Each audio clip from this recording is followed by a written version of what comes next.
bem-vindos, bem-vindas ao Purple Talks, que é o nosso papo com brand managers, com entusiastas de branding, de métricas, de negócio, de growth, de mídia, né? Na verdade, a gente já expandiu bastante esse escopo desde que a gente começou.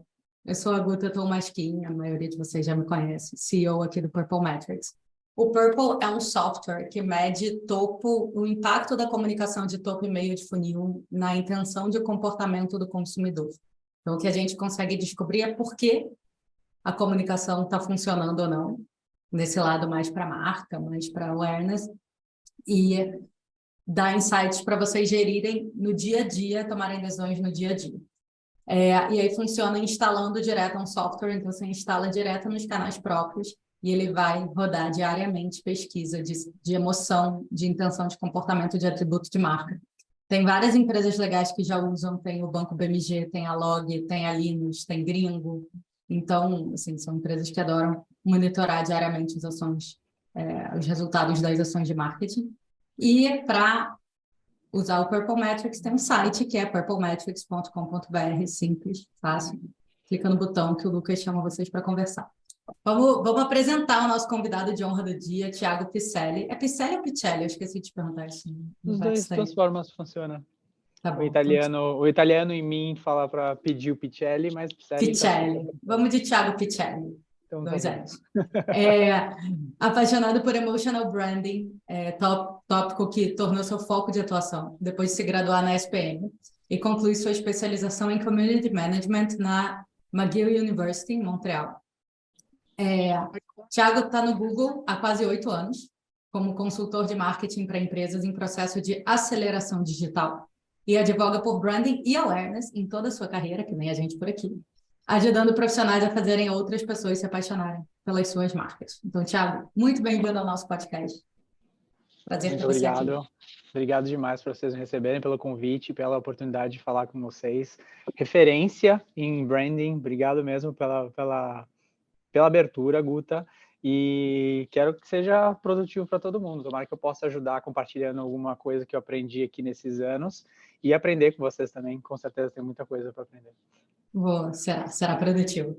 Primeira coisa que eu quero te perguntar é sobre emotional branding, né, que é a sua paixão. E eu acho que é um conceito que vale a pena a gente começar explicando para quem não consegue, quem não conhece. Então, warm-up, o que é emotional branding? Sim. Eu lembro de quando estava acabando assim, a faculdade e fazer algumas entrevistas de estágio em que uma das empresas lá, grupo grande, né, que tem canal de esporte, streaming de desenhos, né, grupo Disney, eu fui lá fazer entrevista, e aí eu lembro muito de como eles posicionavam uma das marcas deles como uma empresa que cuida da paixão dos outros. E eu falei, nossa, isso é muito legal. Eu amaria trabalhar com a paixão dos outros, né? Eu quero isso como meu objetivo de carreira. E aí, desde então, eu fui atrás de encontrar as marcas que, assim como o Emotional Brand defende, trabalha atributos emocionais, se conecta com as pessoas através de atributos emocionais para gerar relacionamento, né? Para interagir com os seus consumidores. Então, esse é, em essência, para responder a tua pergunta, emotional branding é o uso de atributos emocionais para você gerar relacionamentos com as pessoas. Então, aquela marca que te faz lembrar uma lembrança de infância, uma sensação gostosa de estar com alguém que você gosta, que você admira, muitas marcas conseguem fazer isso com a gente. A gente tem no Brasil casos incríveis de marcas que te lembram a infância, porque você abre um perfume, porque você experimenta uma nova fragrância que Natura, Boticário, qualquer uma dessas marcas cria, elas têm ali, né, esse poder de... E aí eu dei 2 exemplos aqui correndinho, mas só para falar como se materializa uma coisa super intangível, que é o emocional, em algumas marcas que a gente tem no Brasil. Então, em resumo, emotional branding é isso aí. Legal. Tem muitas coisas, né, que a gente faz, né? O que eu estou entendendo, total, o que eu estou entendendo é que é um pouco uma subdivisão de branding, porque branding, na real, pode ser emocional, racional, e aí é uma subdivisão que puxa um pouco mais para o lado da paixão, Da paixão, Thiago, como que é teu dia a dia no Google? Obviamente você tem esse objetivo de ajudar as marcas a crescerem, você tem essa paixão de trazer puxar ela para um lado mais emocional, tem algum processo, o quanto você puder abrir, tem algum Lógico. processo né, como que funciona na prática? Boa. Na verdade, aqui, o que que a gente tem como função, né, como consultor de marketing aqui para os clientes do Google, é essencialmente entender como é que eles deveriam usar as soluções do Google para fazer mídia, né? Se eu me focar só na mídia, se eu olhar só para isso, tá check, para a maior parte deles está dado, né? Muitas das pessoas que trabalham aqui, muitos dos amigos que eu já tive aqui também no Google, têm como eu esse objetivo de fazer algo a mais para se desenvolver. Se eu fizer só isso, tá marcado lá, o chefe tá feito e passa para frente. Mídia tá entregue. Eu tenho uma visão de que, para mim, eu me desenvolvo mais, eu consigo sentir isso no meu dia a dia, quando eu vou mais a fundo no que é um objetivo de um cliente. Então, o que é o meu trabalho aqui, como eu faço ele? É essencialmente tentar entender o que é um objetivo de uma empresa, muitas vezes até anual, não é tão longuíssimo prazo, não, é médio prazo, né? Então, é um objetivo de negócio da empresa, que seja crescer o faturamento em 2 vezes, aumentar 10% o número de aquisições durante esse período, né? E como que isso deve ser traduzido em pilares de atuação para essa empresa, que seja lançar um produto novo, seja adquirir consumidores por um custo de aquisição mais baixo. Então, esses diferentes pilares é o que eu me proponho a desenvolver para essa empresa ao perguntar para ela, o que você precisa atingir esse ano? Aonde que você quer chegar? E aí, nos melhores dos mundos, quando o relacionamento é muito bom e a parceria é muito aberta, muito franca, a gente consegue fazer isso por anos, né? Então, daqui 5 anos, a tua empresa quer ser vista como o quê? Quer ter a ambição de marca da tua empresa é qual? E aí, nisso, a gente constrói em conjunto ativações de marca e formas de medir isso ao longo do tempo, né? Já que a gente faz, muitas vezes, esses planejamentos para ano inteiro, ou às vezes até quando o relacionamento é muito bom para mais de ano, né?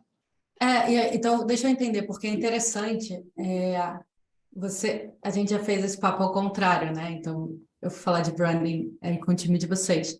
E eu contei uma história que eu não sei se a galera aqui sabe, mas o meu primeiro emprego eu era o que hoje seria chamado de growth, que eu tocava rede social orgânico, tinha, né, assim, na época era mídia de performance, mas Google era a maior parte do meu tempo.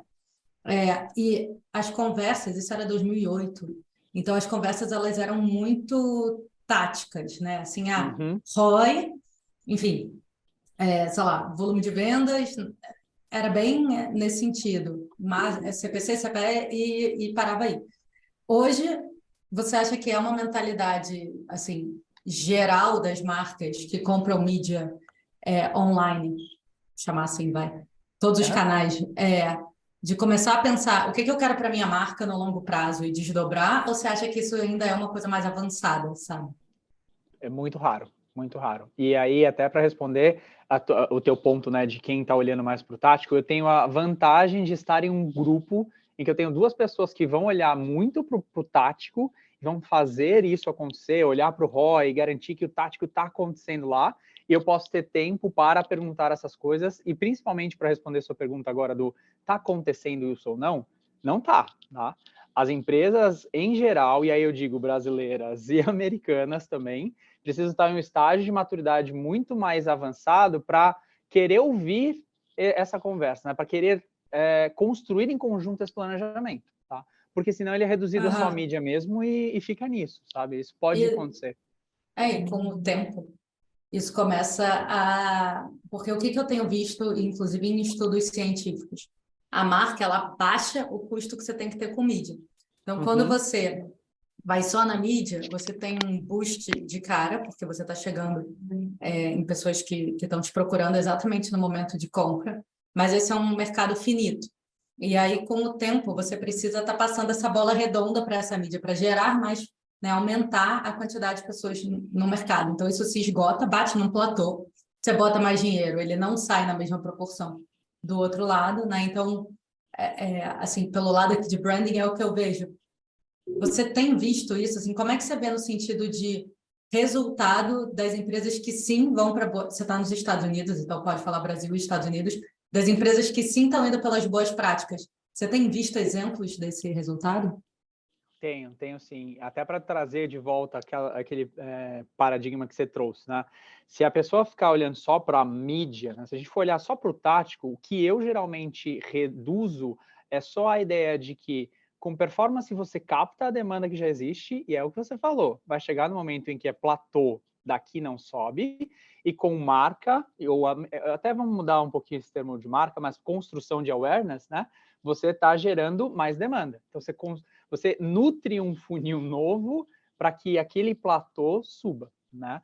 Em alguns casos, e aí eu já vou puxar para a tua pergunta dos casos, né? Dos casos de sucesso. Em alguns casos, eu vejo muito e admiro muito a empresa que constrói a categoria dela, porque aí, geralmente esse é o papel do líder, né? O líder tem que fazer essa demanda aumentar ainda mais, principalmente para mim, para eu aumentar meu market share, com um mercado maior, né? Um addressable market maior que eu possa ter, quanto também para eu nutrir coisas para o meu futuro, né? A saudabilidade e a durabilidade do meu negócio para o longo prazo.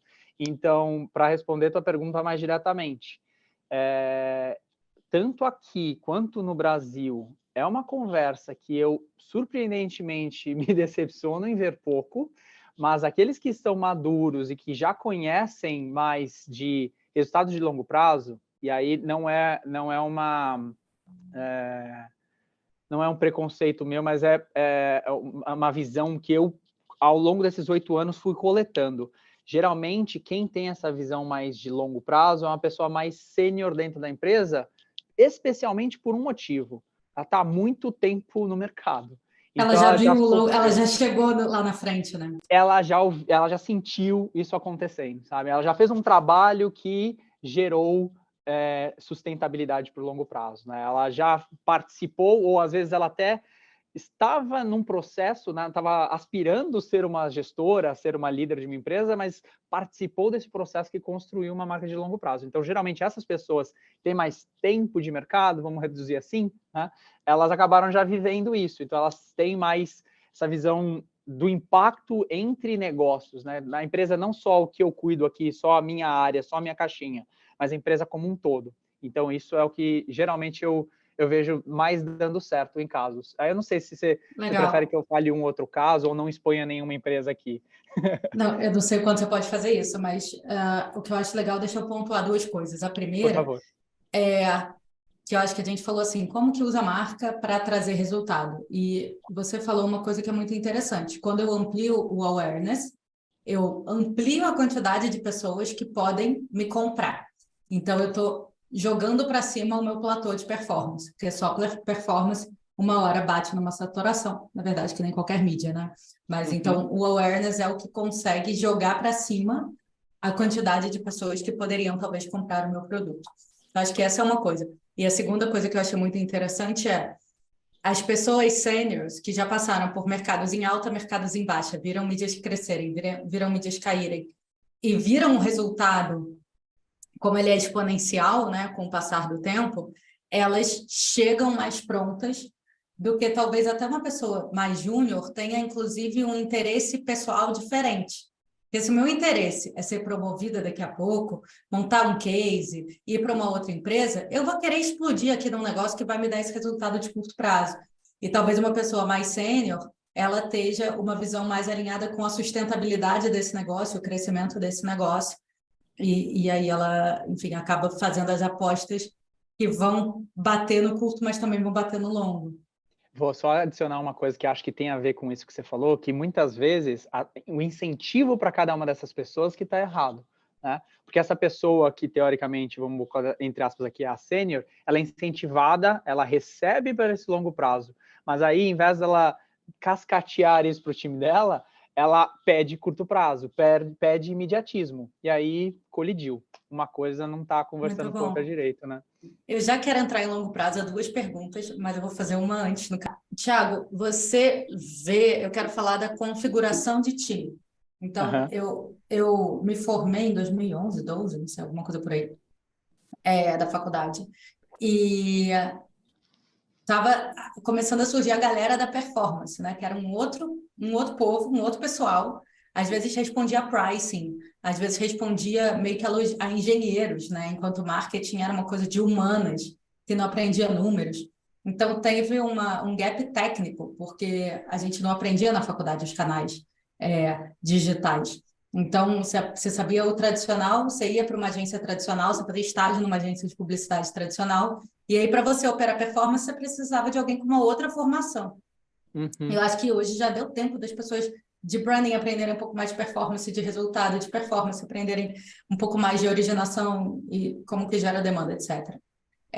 Mas o que você tem visto de mais, que você mais gosta de organização de time? Então, a gente já falou de incentivos. Tem outras boas práticas que você tem visto? Legal.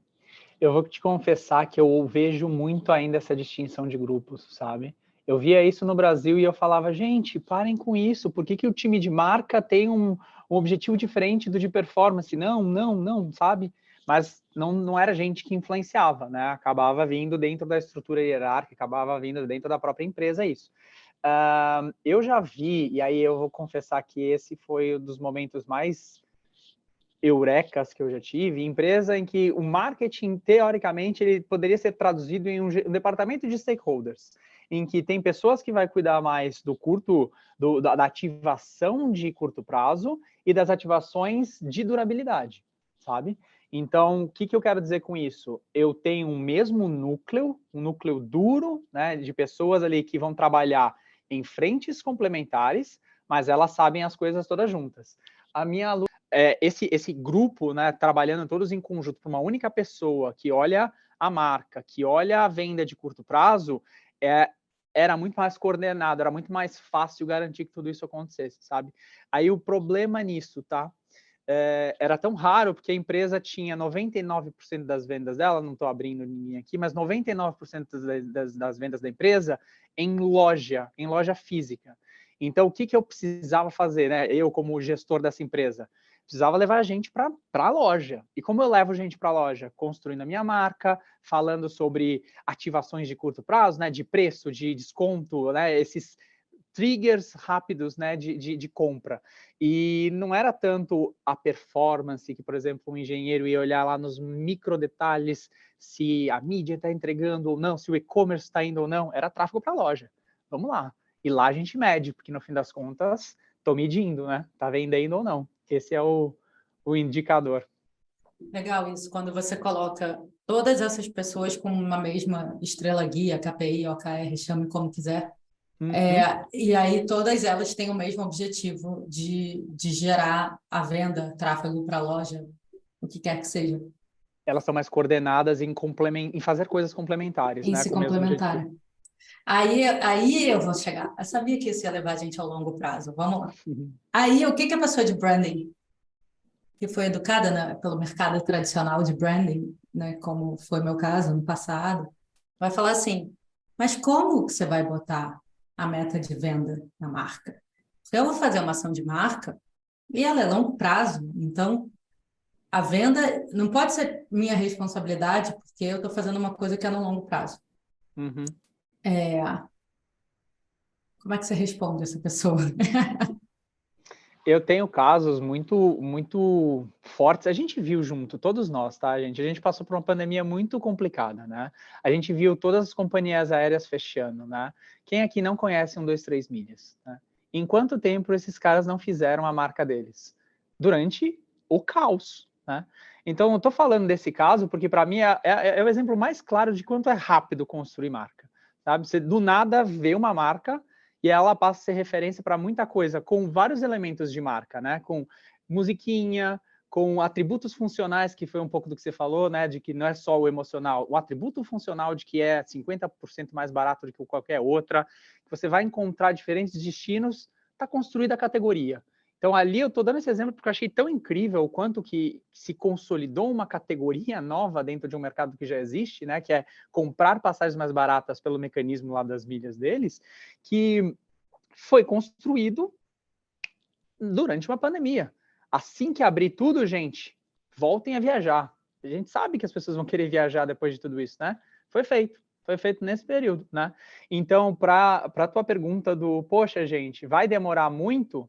Acho que o que vai demorar muito é para a empresa dobrar de tamanho, é para a empresa abrir outros negócios, lançar outras frentes de atuação para a empresa. né? Isso demora, lógico. E tem que demorar, porque se você não... Que foi até o teu caso com as empresas que vocês têm no grupo, né? Você não abre a Brand Gym e logo em seguida o Purple Metrics, né? Uma coisa vai implicando na outra, e as experiências vão melhorando também os lançamentos das outras, né? Isso é longo prazo. Isso é longo prazo. O longo prazo é, por exemplo, sei lá, vou chutar aqui, já que a gente está falando de 1, 2, 3 milhas, que eles façam uma locadora para o futuro, de carro. Vai saber se não, né? Por quê? Porque tem a ver com viagem, tem a ver ainda com o mesmo negócio, né? Tem a ver com eu expandir o meu negócio.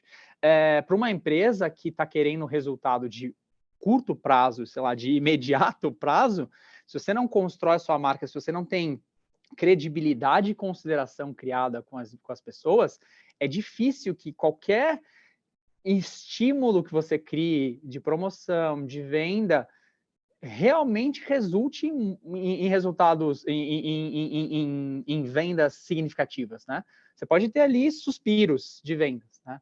Mas quantas pessoas você poderia ter vendido a mais? Quantas outras vendas você poderia ter feito se essa confiança já estava estabilizada, né? Se você já tivesse construído consideração. Então, para esse ponto que você trouxe, sim, é um processo que leva tempo, mas ele leva tempo em se planejar, não em dar resultado. O que eu estou querendo dizer com isso?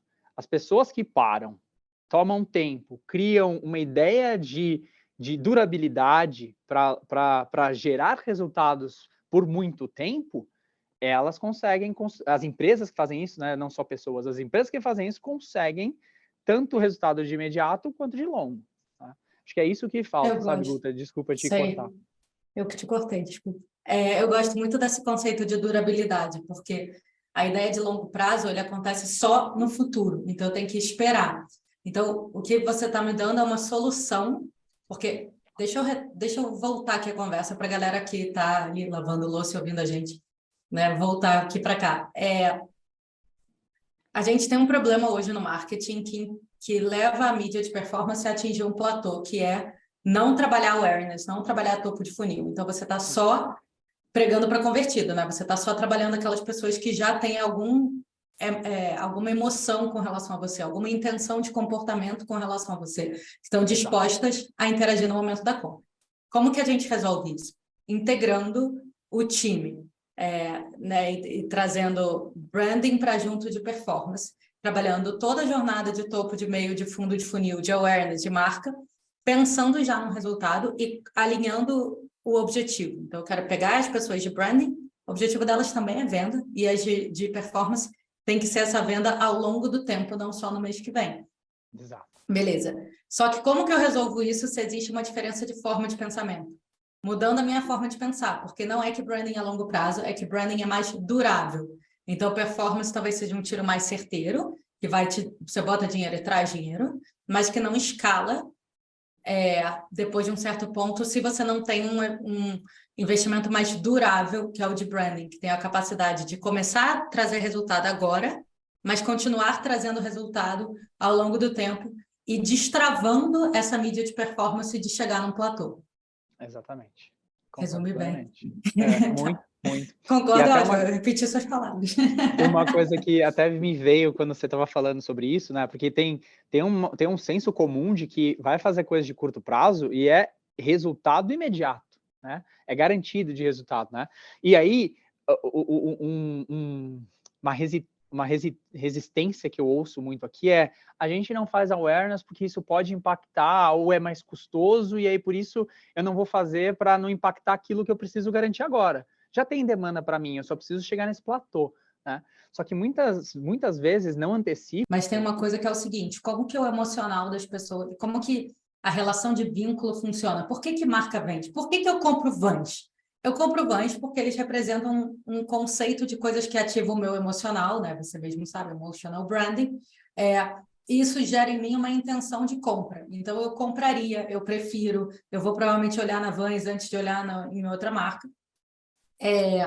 Porque essa marca me gerou essa pré-intenção. O que me deixa quase como gás e faísca, pronta para clicar no e-mail quando eles me mandam. O que acontece? Você deu um exemplo que ele é mais técnico, é o erro técnico, né? Porque eles têm o dado e não estão usando. Mas às vezes você tem erros que não são nem técnicos, eles são assim, Testei laranja, vermelho e azul, laranja converteu melhor, vou de laranja. E aí você vai desconstruindo todos os elementos de familiaridade de marca. Quando você tem consistência, as pessoas vão construindo esse vínculo emocional que leva à intenção de comportamento, vão construindo a familiaridade. Às vezes, só no curto prazo, você está destruindo a noção de familiaridade. Então, vira quase que uma droga, porque se você tira, você vai ter abstinência, porque não ficou nenhum residual. Então, você está gastando dinheiro ao invés de investir o dinheiro. Exatamente. E aí você falou uma outra palavra aqui, só para marcar ela para todo mundo, gente. Ela é muito linda, essa marca, consistência. Né? Consistência é resultado de um planejamento. Então eu falei perderam tempo para pensar que aquilo tem que ter consistência, porque aquilo tem que seguir um norte. Né? Tem uma palavra que a gente ainda não usou aqui, mas é só para chegar nesse teu último ponto da conexão, né, que a gente tem com as cores, com as marcas, com a consistência da marca. Uma coisa que eu ouço muito pouco de profissionais de marketing e que eu adoro esse conceito é de posicionamento. O que norteia uma construção de marca? É um posicionamento, ele é o guia, ele é os mandamentos de uma marca. Se você tem um posicionamento claro, você faz com consistência esses trabalhos, essas conexões nos diferentes pontos de contato. Só para fechar aqui, que é exatamente o que eu sinto. Você falou de consistência, eu queria brilhar essa palavra no podcast. Eu estou fazendo highlight no seu também. Consistência, durabilidade, a gente vai fazer uns posters. Boa. Thiago, vamos ouvir a pergunta aqui da Gabi. Eu juro que eu não dei dinheiro para ela fazer essa pergunta. Ela falou o seguinte, Gabi Cordeiro. No meu dia a dia, sinto que as empresas entendem a necessidade do branding, mas especialmente os pequenos, preferem colocar 99% do budget em performance, porque não conseguem provar o resultado. Vocês têm alguma recomendação de métricas que podem ser correlacionadas para começar a inserir esse tema? Bom, gente, nós somos uma empresa de métricas, mas talvez não funcione para pequeno. Vamos à pergunta. Tiago, eu posso até explicar o Purple depois, mas acho que vale, porque como a gente é quant, você tem que ter um certo volume de respostas e ela aqui está falando de pequenos. Exato. Como que você recomenda que a galera comece a ter métricas? Legal. Eu vou fazer o meu jabá também, mas depois estipular a bola, tá? Depois, no final, a gente faz de novo o jabá.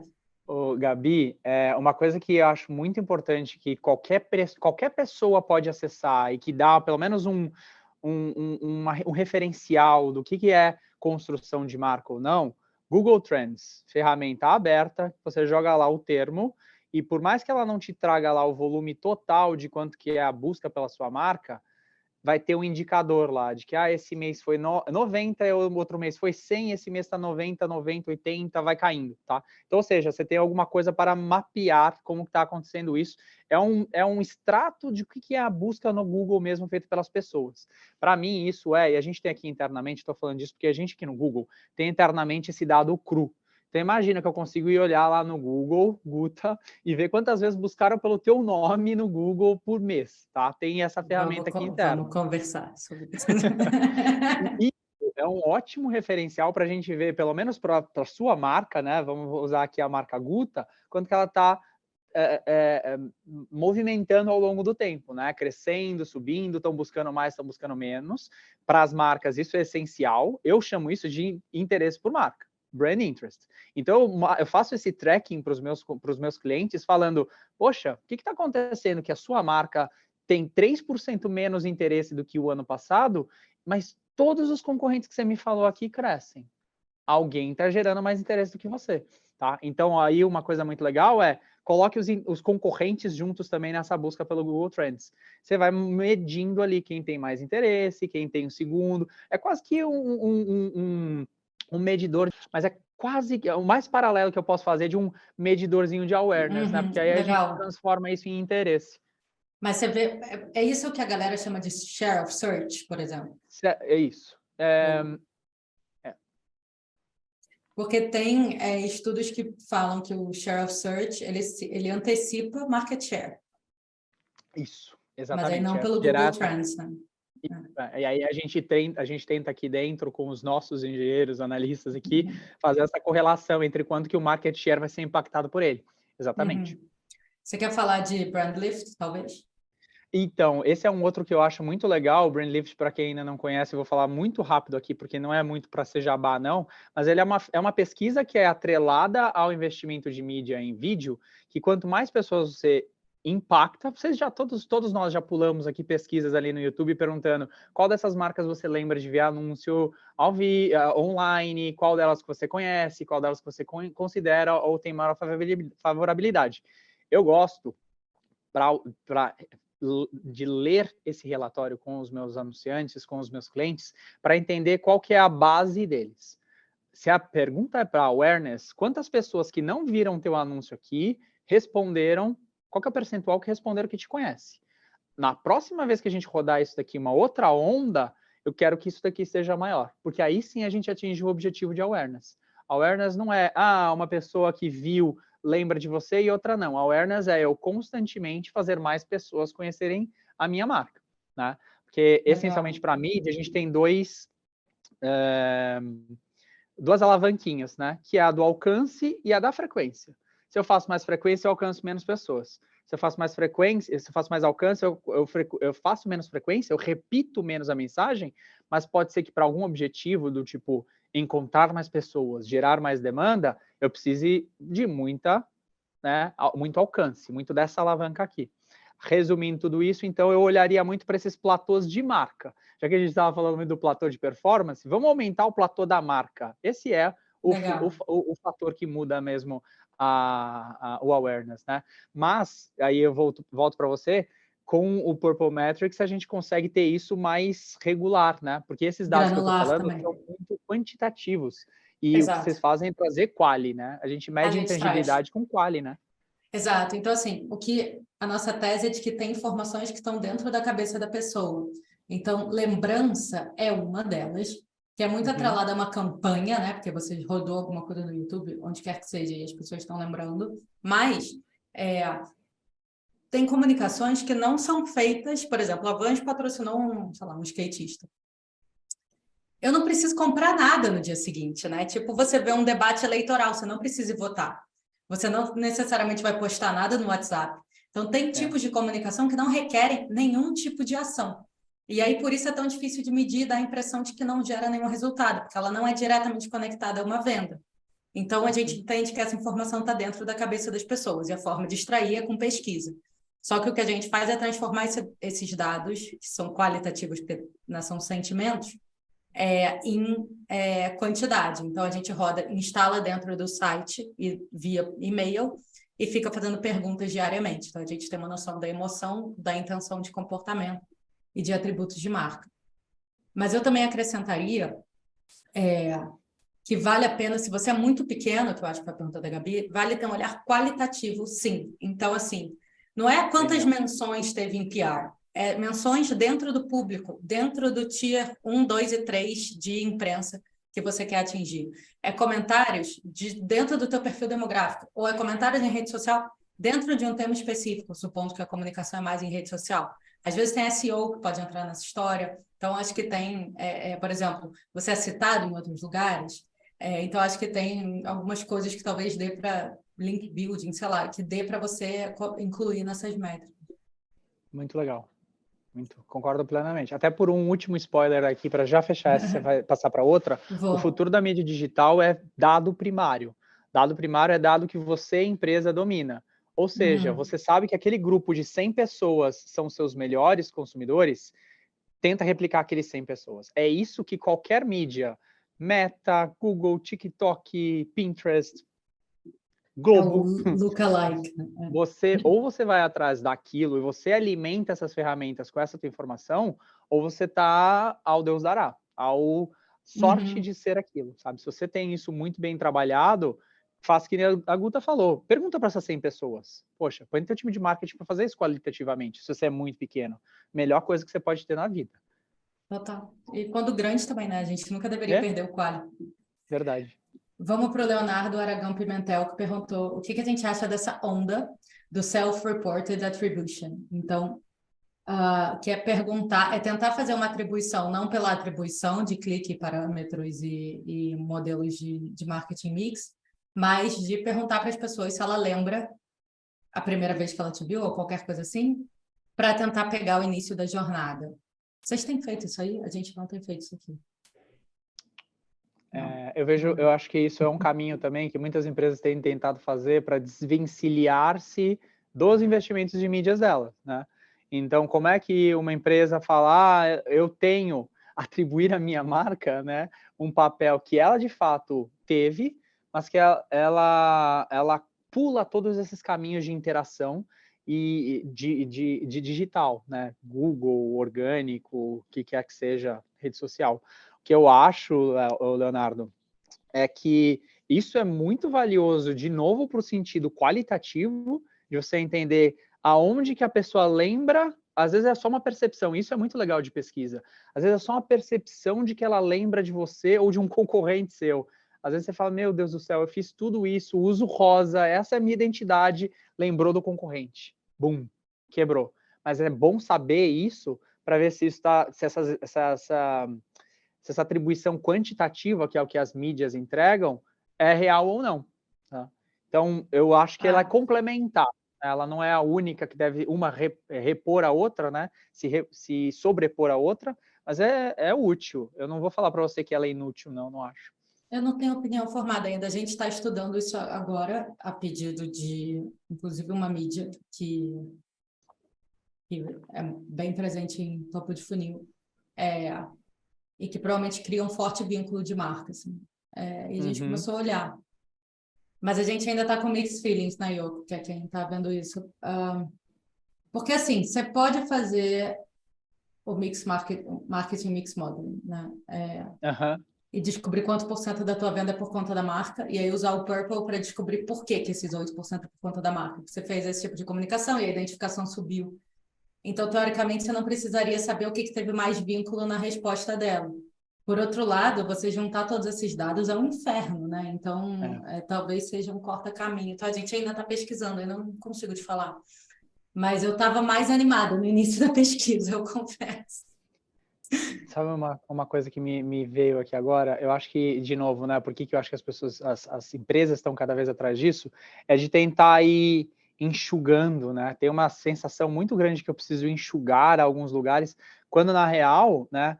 O meu investimento, o meu resultado de negócio, ele de fato precisa ser diluído em diferentes frentes, porque são esses pontos de contato que a pessoa vai te contar, né? O que eu acho que é isso, né? Deixa eu entender aonde eu estou gastando a mais para eu tirar. E às vezes tá bom, deixa eu mesmo fazer isso. Empiricamente, sabe? É isso que eu estou querendo dizer. Às vezes, empiricamente, se chega a esse resultado, menos até do que conferindo só com a pessoa. Mas a ser descoberto. A ser cenas dos próximos capítulos. A Bruna aqui fez um comentário aqui, que não é uma pergunta, mas a gente pode comentar o comentário dela, que é: na empresa onde trabalho, temos separado time de growth e sales e brand marketing. Porém, uma das formas de metrificar que brand também ajuda na receita no curto e longo prazo é utilizar uma UTM no link dos nossos canais orgânicos e metrificar a quantidade de leads que vem como orgânico e conclui venda. É uma forma, né? Mas é porque eu acho que, assim, marca é o que traz o canal orgânico e a ideia é que isso seja cada vez maior, porque você vai baixar seu CAC, seu custo de adquirir cada cliente. Por outro lado, ele baixa o CAC. Então, se a sua marca é forte, a performance também está se beneficiando. E seria interessante conseguir medir isso também, porque senão parece que se você cortar investimento de brand, você está abrindo mão de 20% da receita, quando na verdade você está abrindo mão de 20% da receita e aumentando em 30% o seu CAC no longo prazo. Até me lembrou uma coisa aqui que tem um pouquinho só a ver, que se a gente for pegar empresas muito tradicionais que fazem tipo merchan em TV, sabe? Elas criam um telefone só para aquele merchan, no sentido de, eu tenho um televendas geral, só que naquele anúncio que eu fiz às 3 horas da tarde no programa de culinária ali, é só um telefone. De certa forma, é uma forma de ter um UTM só para aquilo. Tá errado? Não. É uma ótima forma de você associar aquele estímulo. Não quer dizer que é o estímulo completo. Tá? Eu já passei uma reunião de 3 horas discutindo que o relógio do aterro da praia no Rio não estava vendendo, porque ninguém ligava no telefone. Gente, as pessoas vão morrer se elas tentarem digitar. Enfim. E aí iam cortar do business plan. Do plano de mídia. Mas isso tem anos já. Deixa eu ler a pergunta da Rita Braga. Oi, Rita. Como vocês conectam esse pensamento, considerando a jornada de Discovery Commerce, que produtos encontram as pessoas e pegam elas na curva, criando essa compra por impulso, até mesmo aleatória, como é o caso de produtos que bombam no TikTok ou os achados da Shopee, sendo que são peças menos varejão que criam uma jornada super imediata. Então, meio que interpretando aqui a pergunta da Ritinha, a gente está falando de construir um funil de awareness, porque awareness vai melhorar a mídia. Aí você pega, faz um splash na rede social e vende adereço de cabeça para o carnaval. Eu já, inclusive, tem um post de LinkedIn que eu não postei ainda, mas eu escrevi hoje, que era eu já fiz pesquisa para uma marca e as pessoas e eles passaram a base dos clientes que compraram para fazer pesquisa qual. E eles não tinham brand awareness. Eu perguntava das empresas, da marca, e eles falaram, não sei o que é isso. Mas você comprou. Comprei. Era de passagem de ônibus. E eles não sabiam que ônibus que eles estavam viajando e onde eles tinham comprado. Aviação. A marca era Google, né? Eles foram no Google, botaram o destino e compraram. E eles não tinham nenhum conhecimento de marca. Então, assim, caga toda a ideia de funil, porque não tem awareness, mas teve conversão. E o que a Rita está falando aqui é o ponto do você pulou direto do awareness para conversão, porque eu fui direto no produto, né? Não teve construção de marca. Então, como é que a gente conecta o nosso pensamento com esse fato que é que as pessoas compram por impulso marcas que elas nem conhecem ou acabaram de conhecer? Eu acho que você até deu alguns indícios durante a tua explicação, Rita, que acho que faz muito sentido, traz muito para a gente essa diferenciação, tá? Por exemplo, aqui, se a gente for considerar esses produtos, né, de Discovery Commerce, aqui uma marca forte como a Polishop fazendo isso, lançando esses vários produtos, aqui de novo a gente conecta marca com performance, né? Eu tenho vários produtos e eu absorvo uma demanda que já existe no mercado, mesmo que seja criada no TikTok, seja criada em qualquer meio em que as pessoas estão divulgando um produto, né, que é tendência, o quanto que a empresa é rápida para movimentar toda uma estrutura de negócio e comprar, né, departamento de venda, departamento de compras, departamento de logística e botar isso no mercado para vender. O que eu acho que está um pouco até intrínseca na tua pergunta, né, na forma que a gente avalia isso, é de que é menos um conceito, aqui o que a gente tem nesse cenário, é menos um conceito de desejo, um conceito de construção de longo prazo e só o impulso mesmo. E aí, por impulso, você não está construindo marca mesmo. É muito difícil que uma pessoa vire e falar, comprei esse, sei lá, essa tampa da marca X, né? Acaba virando da Shopee. Tanto que é isso que acaba acontecendo, né? Você vê no TikTok lá, são vários reviews de produtos da Amazon, mas que é da marca XYZ, não é a marca. É produtos na Amazon, produtos na Shopee. Que nem isso que eu falei, né? Eles compraram no Google. Não compraram. E aí eu acho que o grande insight aqui é o seguinte, você está refém da tua distribuição nesse caso. Exato. Então, se o TikTok mudar o algoritmo, acabou-se. Se o custo do teu CPC, você depende de Google, e o CPC triplicou de tamanho em um ano, você vai fazer o quê? As pessoas não sabem quem você é. Então, você é totalmente dependente do canal, de como você distribui esse conteúdo. Funciona no curto prazo, né? Então, às vezes, você está precisando de giro. E aí, vamos lá, eu vendo adereço de carnaval. Cara, talvez eu realmente só queira giro, eu vou baixar a minha margem, eu não vou ter o custo de construir marca da minha margem, e eu vou depender do canal, e cada ano eu vou descobrir qual o melhor canal para eu vender, e eu não quero escalar como empresa, eu quero vender sem adereço de cabeça, e é isso. E aí, talvez tudo bem. Então, por isso que eu acho que isso conecta com o que você falou lá no início, de qual é o objetivo da empresa, sabe?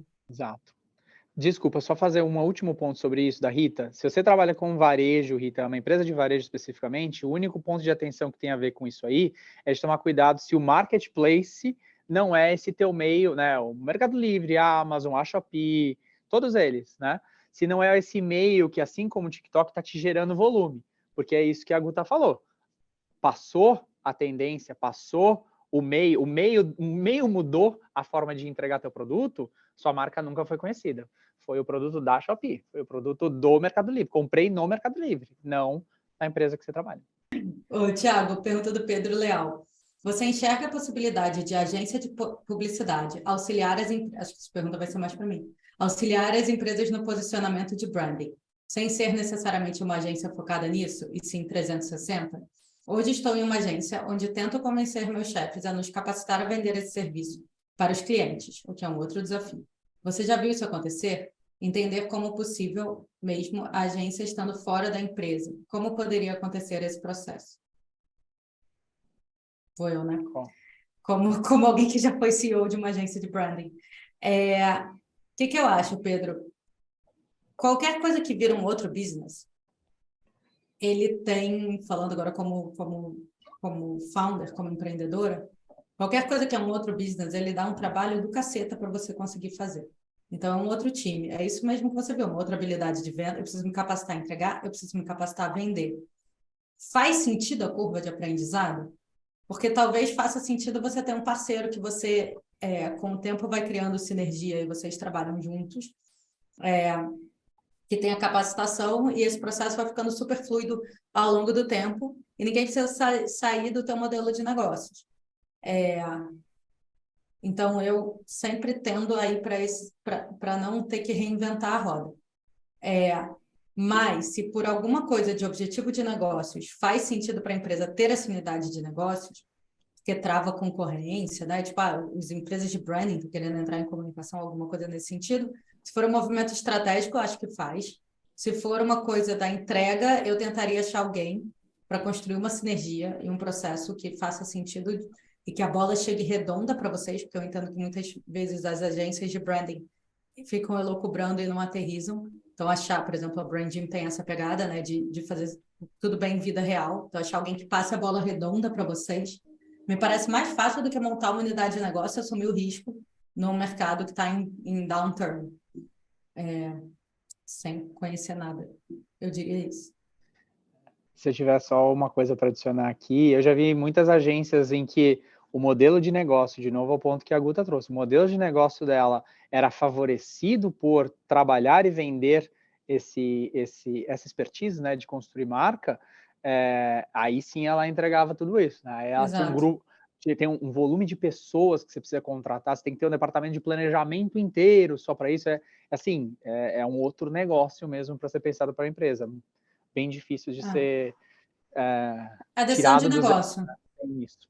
Não é uma decisão criativa ou de mídia ou de entrega, é uma decisão de negócio. Se faz sentido para o negócio. Temos 5 minutos, Thiago. Eu vou te fazer a pergunta de Zero Party, First Party, que eu não lembro mais para a pergunta, mas eu acho que vale você contar para a galera esse conceito e como que isso tem sido usado, porque a gente aqui no Purple é Zero Party Data, né? E falar um pouco Legal. do futuro dos dados, que é talvez a grande discussão que a gente deveria estar tendo e não está, né? Porque ninguém está falando disso e a legislação está evoluindo.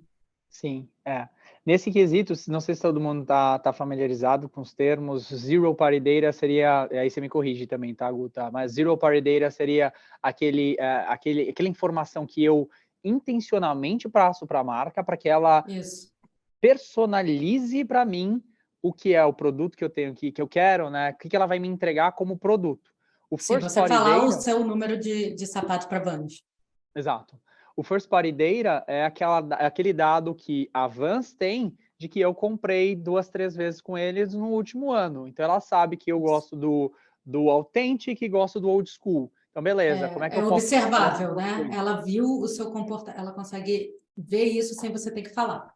E o mais mágico de tudo isso, eu falo muito isso para os meus principais parceiros aqui, que esse é o novo petróleo.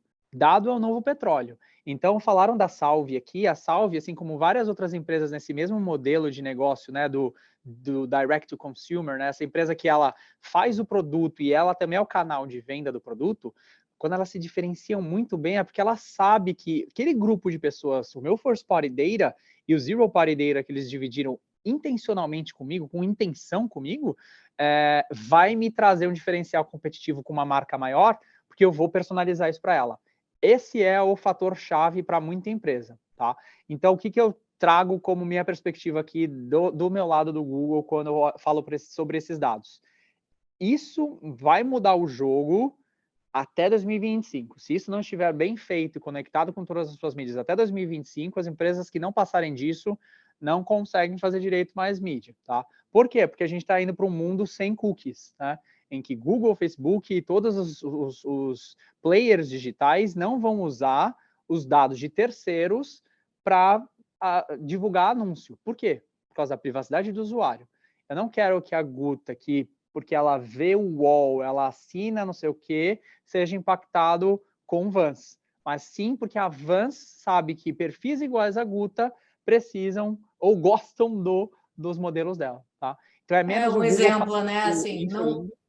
a da FIT não pode saber que eu sou botafoguense, porque eu não falei isso para Uhum, eles. Eles sabem porque exato. eu botei no Globo Esporte, né? Então, assim, essa comunicação de dados é o que vai acabar. Trazendo Exatamente. talvez um exemplo prático. Foi um ótimo exemplo, foi um ótimo exemplo. Esse é botafoguense? Sou, né? Eu sei. É Não, difícil, muito gente. legal. Eu não imaginava, eu Legal, não fofo, sabia. né? Fofo, é fofo. É legal. Mas eu acho legal esse pegar esses últimos minutos para trazer esse conceito de que eu pensei numa coisa aqui que nem a barreira de entrada. Então, quem começou a Uhum, comprar mídia lá atrás e tinha estruturados, e tinha criativos, e tinha landing page otimizada, etc., extraiu muito mais valor e extrai provavelmente muito mais valor hoje, né? Então, você cria barreiras para os seus concorrentes, porque você já está estabelecido a hora que eles chegam. E talvez agora a nova fronteira é dados. Então, quem chegar estabelecido lá na frente vai ter uma barreira de entrada, né? Um diferencial competitivo no marketing muito. Então, gente, seguinte, Purple, a gente produz conteúdo, então tem podcast, tem TikTok, tem blog, vocês conseguem achar, gente. TikTok sou eu falando. E acho que de Purple é isso, nossos conteúdos e a Masterclass. Tiago, o que você quer deixar de jabá? eu não tenho muita coisa não para falar de negócios aqui, soluções do Google. Eu quero agradecer por vocês terem me convidado. Eu adoro, como eu tinha falado, adoro esse tema. Estou começando um curso novo aqui na faculdade aqui de Chicago agora sobre branding, estratégia de construção de marcas Na vitoriosas para o Kellogg? futuro, na Kellogg. Gente, é meu sonho. Juro, eu sou muito nerd. Meu sonho é estudar na Kellogg. Eu vou começar agora. É por isso que eu vim para cá, porque era o meu sonho também. Ah, você Então, eu foi estou para aí. começando uma coisa muito legal agora, que é realizar esse sonho. Eu Você começo vai agora na. escrever LinkedIn? Você precisa contar para a gente, dividir esse Faço. conhecimento. Aham. Eu, na verdade, descobri ontem, até postando sobre isso daqui, que a minha audiência é muito brasileira. Então, eu preciso realmente continuar nutrindo ela no Brasil. Meus clientes não Uhum. interagem, né, aqui em inglês, e aí fui exatamente em português e deu super certo. Boa. Eu vou Então, relatar sobre ela. te seguir no foi mal. Também. O Eu ato não posso, falho. não, eu não posto muito no TikTok, eu adoro TikTok. Então, todo mundo que fala de Você TikTok segue o é Purple? muito legal. Sigo, sigo. Adoro seus vídeos também, porque no fim das Gente, contas é isso biscoiteira. conteúdo que eu gosto muito de ver. Então, por isso que eu estou muito lisonjeado de vocês terem me convidado e valeu muito a conversa. Foi um super prazer. Eu acho que a gente trouxe aí vários insights na prática. Gente, agradece no chat o Thiago ter parado uma hora do dia dele. Foi muito, muito bom. Belos insights de como usar a marca e topo de funil para trazer resultado. E a gente vai disponibilizar em locais de podcast depois para vocês ouvirem. Boa, Então, gente. fechou. Obrigada. Beijo a todos. Valeu, Thiago. Valeu, obrigadão. Tchau, tchau.